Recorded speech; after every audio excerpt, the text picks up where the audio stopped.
Welkom by ons video oor projekhulpbronbenutting en skeduleontwikkeling.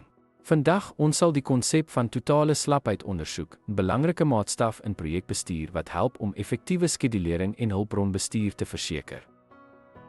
Totale speling, ook bekend as totale vlotheid, meet hoeveel tyd 'n taak vertraag kan word sonder om die projek se tydlyn te beïnvloed.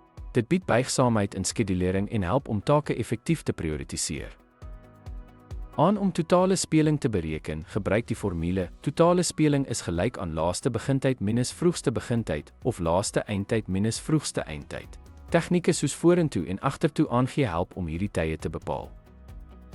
Om totale speling te verstaan, help met hulpbrontoewysing deur take met buigsaamheid te identifiseer.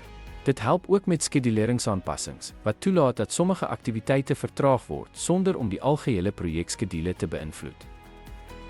Ten slotte, die bepaling van totale speling is noodsaaklik vir die bestuur van projektydlyne en die versekering van skedule buigsaamheid.